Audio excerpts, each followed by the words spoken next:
राधा रानी की अटारी पर आप कभी गए हैं बरसाना? बिल्कुल।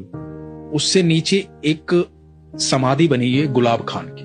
तो गुलाब खान जो है सारंगी बजाते थे अटारी पर, ठीक है, उनका काम था सारंगी बजाना। और उनकी एक छोटी सी बेटी थी राधा नाम की। तो राधा जो है वो बस एक बेटी थी, पत्नी उनकी थी नहीं। तो राधा नृत्य करती थी जब वो सारंगी बजाते थे, कीर्तन होता था, सारे लोग मिलकर के कीर्तन करते थे अटारी पर राधा रानी को प्रसन्न करने के लिए, सुबह शाम ये होता था। और यही उनकी दिनचर्या थी और यही जीवन यापन का साधन भी था। तो वहीं से उनको भोजन प्राप्त होता था, जो प्रसाद में मिलता था वही ग्रहण करते थे बेटी और बाप जो है।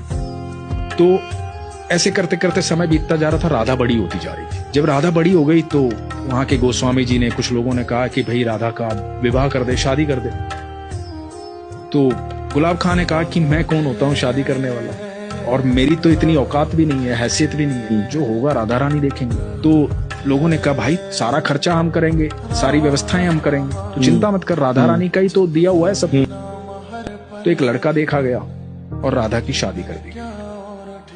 अब जब राधा की शादी हो गई तो गुलाब खां से ये जो वियोग था ना, ये सहन नहीं। अब जो बेटी सुबह शाम उसके साथ रहती थी, सारंगी बजाता था, नृत्य करती थी, हर समय बाबा बाबा बाबा बाबा, वो सुन नहीं पा रहा था, वो बाबा बाबा रोता रहता था उसकी याद में। लोगों ने बहुत समझाया कि बेटी पराया धन होती है। उसका विवाह हो गया, वो चली गई, सारंगी बजाना छोड़ दिया, सारा दिन राधा राधा करता रहता था। एक दिन हुआ क्या कि गुलाब खां दिखाई नहीं दिया किसी को। खूब तलाश किया, गुलाब खां कहीं नहीं मिला।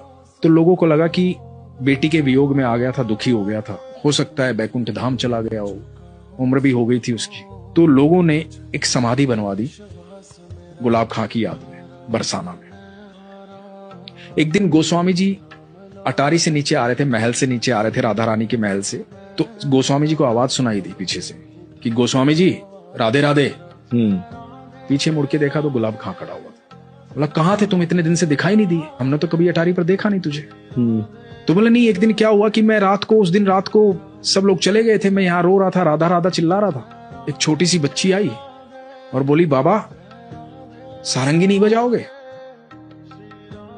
सारंगी नहीं बजाओगे तो मैं नृत्य कैसे करूंगी। तो मैंने सारंगी बजाई, वो मेरे को अंदर लेकर चली गई महल के, और महल में वहां ठाकुर जी थे, राधा रानी थी और रास हो रहा था। अब वो रास करते हैं और मैं सारंगी बजाता हूं, मैं वहीं रहता हूं। अब मेरी राधा हर समय मेरे साथ रहती है।